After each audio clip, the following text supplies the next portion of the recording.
Wow, this is raw blessings. This is supernatural blessings. Áńgẹ́lì tó ń pinre ojú rẹ̀ dá. It's my time to shine, no retreat, no surrender. It's our children time to shine, no retreat, no surrender. Please watch this video. Type amen in your comment section. Type amen in your comment section. Share this video to 3 or 7 people and follow our page for more updates, because your children will obtain favor and mercy from humanity in this life. Áńgẹ́lì tó pinre ojú rẹ̀ dá. You can see this amazing video.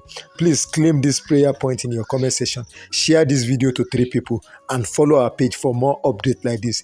Anytime the angel is passing to give blessings to every one of us, we not pass you by in the name of Jesus. We not pass your husband by. We not pass your wife by. We not pass your children by in the name of Jesus. Amen. Rí báyìí sí fídíò yìí dáradára sí ojú, ó dára láti wò, máa wò ó lọ kó farabalẹ̀ máa wò. Dákun pín fídíò yìí fún àwọn ènìyàn méje, share fídíò fún ènìyàn méje tàbí ènìyàn mẹ́ta, kó dẹ̀ follow page wa, torí o máa rí irú àwọn fídíò yìí láti lè máa ru ẹ́ sókè wípé hope ṣì wà, ìgbélékè ṣì wà, ayé rẹ̀ ṣì máa da, ayé àwọn ọmọ rẹ̀ ṣì máa da lókè òkun ibi tó bá wà. Nígbà tí aláàánú bá ń kọjá lọ, nígbà tí olóore bá ń kọjá lọ, wọn ò ní gbàgbé ọmọ rẹ̀ sẹ́yìn lórúkọ Jésù Kristi. Láti èní yìí lọ, kòńgẹ́ ire làwọn ọmọ rẹ̀ máa ṣe lórúkọ Jésù Kristi. Kòńgẹ́ ire lọkọ rẹ̀ máa ṣe, kòńgẹ́ ire láyà rẹ̀ máa ṣe lórúkọ Jésù Kristi. Àwọn tó bá wá fẹ́ rere nínú ayé yìí, kòńgẹ́ ire làwọn náà máa ṣe lórúkọ Jésù Kristi. Gbogbo àwọn tó bá type àmì àdúrà ní comment section, gbogbo àwọn tó bá share fídíò fún àwọn ènìyàn méje sí èèyàn mẹ́ta,